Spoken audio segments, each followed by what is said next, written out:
Today I'm going to talk to you about guilt. A type of guilt that is mostly circumstantial, but can have a huge impact on one's life, as it has on mine. You see, I left Armenia at a pretty young age and have lived most of my life in the US. Today I'm a 43-year-old Armenian man, and I've never worn a military uniform. I haven't fought in any of our wars, and I've never put my life on the line for my country. These decisions and circumstances have resulted in me feeling this immense sense of guilt for the majority part of my life. A type of guilt that is always present, often deeply painful, and viciously unforgiving. But why am I telling you this? Why does this matter? Why is this important? Well, guilt is a universal feeling. We all feel guilt at one point or another in our lives, and some of us, like me, carry it for long periods of time. Second, guilt can make or break you, so it's really important to learn how to deal with it. And finally, I believe and have discovered that guilt can be transformed into grit. It can become a source of drive and motivation. And so today, I'm going to share the evolution of my journey and my relationship with my guilt, in hopes that some of you may find it helpful. I mentioned earlier I was born and grew up in Yerevan. I had an amazing childhood.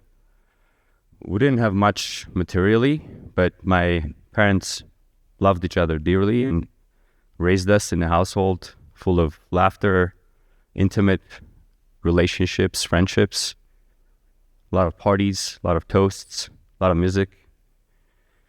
And they also loved nature, so they took us, me and my sisters, to a lot of camping and hiking trips. So we got to really connect with Armenia and love our nature. And the core values that they raised us with were be kind, demand a lot of yourself, and love passionately and care deeply for your country. One of my most vivid memories as a child growing up is my dad singing Arim Sochak to my little sister and just having a hard time falling asleep. So the scene of him walking back and forth in this dark room, my little sister on his chest, and singing about a little boy finally falling asleep under the Hawks' tune of battle will forever be ingrained in my memory. To me, that encapsulates the collective love for family and country. My teenage years were equally as happy and exciting. I had this immense privilege of going to school at Ananya Shirakatsi Jemaran, where I met some of my dearest and closest friends. Some of them are here today, actually. I got to experience life to the fullest. I fell in love. I learned how to play the guitar in that exact order, actually. I was trying to impress the girl. I experienced true joy and happiness, also true hardship, real deep hardship, along with my friends. And ultimately, I came to really love life. But of course, life had other plans for me.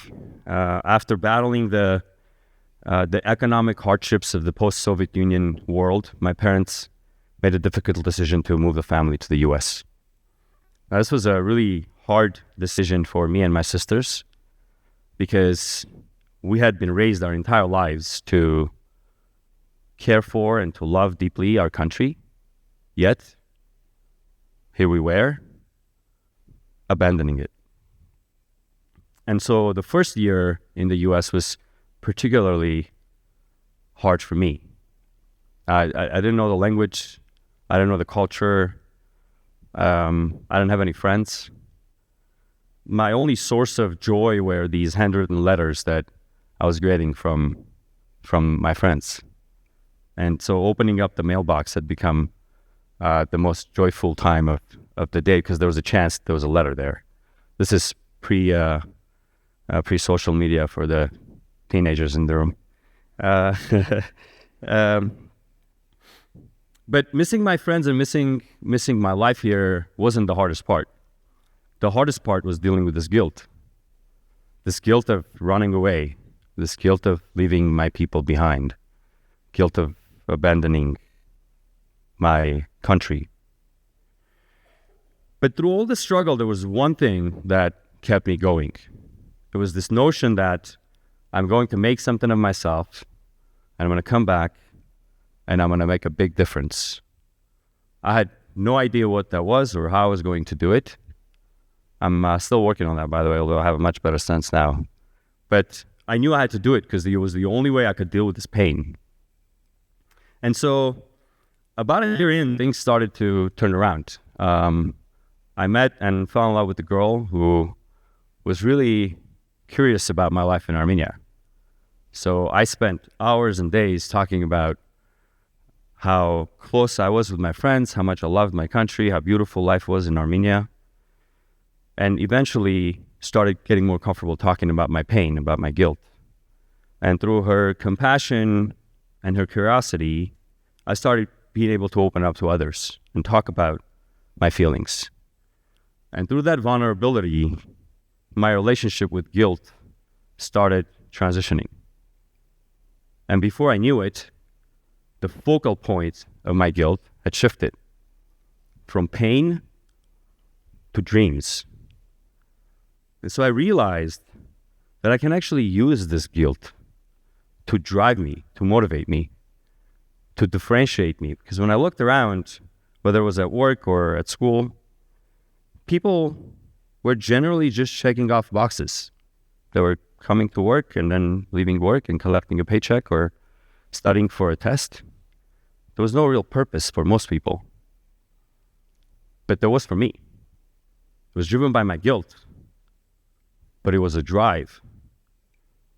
Now, I also realized that in order to take advantage of this drive, I have to be able to manage my emotions. So I did something that was really hard. I basically collected all my associations and feelings with Armenia, and I tucked them really, really deep into my soul. Kind of like a fortress, like out in nature, away from the day-to-day dirt and noise of the street. What that meant was I stopped playing the guitar. I stopped listening to my favorite music, like Ruben Akhvarzyan or Artur Meshan or Armen Movsisyan. I stopped giving updates to my friends. I just had to stop. And I had one goal, and that was to become successful, to be the best at what I did, to be better every day than I was the day before. It was really hard to do that. Sometimes it felt like I was selling part of my soul. It felt like I was giving up part of my Armenianness to go after this American dream. But I knew, deep inside that American dream, there was the big goal. There was the big aspiration. Now that I look back over the last 25 years of my life, I can connect every big decision that I've made to this feeling of guilt. It's the reason why I went to grad school, even though I had no idea I was going to pay for it. It's why I left my lucrative career at a management consulting firm to join what was, at the time, a very little-known startup founded by two young Armenian guys. It's the same reason why I left that startup to become a co-founder in another company, and the same reason why today I'm engaged and I advise as many companies as I can in Armenia. It's like Steve Jobs' quote where he says, You can't connect the dots looking forward, but you can connect them looking backwards. The dots seem to have connected in my life because my guilt, as painful as it is, it keeps bringing me home. Is it easy to carry it all the time? No, it's still really hard. Every time I go to Yarabelur, just where I was last night, actually, some of my friends, the pain is unbearable. Every time I see a young kid walking around in a military uniform, I feel guilty. I feel ashamed. Every time I look out the window of my departing plane and I see Ararat, I get very emotional. But my guilt has become my friend. It's become my enabler. It's that force that keeps me going, forces me to do better every day. And the more I learn about grit, the more I learn about drive and motivation. Now as a parent, I think about, okay, how do I instill these things in my kids? The more I realize to have grit, you need some source of pain. And for me, that's my guilt. And I'm okay with that. So what's my advice if any of you have similar feelings is, one, talk about it. Be open about it. Be vulnerable about it, especially for men. There's nothing to be ashamed about having feelings. You'll be surprised at how big of a difference it would make for you to be able to be honest about your feelings, about your struggles. 2, be curious about it. Apply a deep level of curiosity to your pain and ask what you can do to make that pain lesser. Ask what you can do to use that as a force to propel you. And finally, turn all your sufferings, all your guilt, if your feelings about not doing enough, not being in the right place, collect all that and use that to empower you, to drive you, to motivate you. And imagine what would happen if all of us here are able to take those feelings and turn them into grit, turn them into drive. I'm convinced that our collective efforts, our collective creativity will propel us to build a country that is the most innovative, the most powerful, and the most beautiful. So let's go out there and let's do it. Thank you.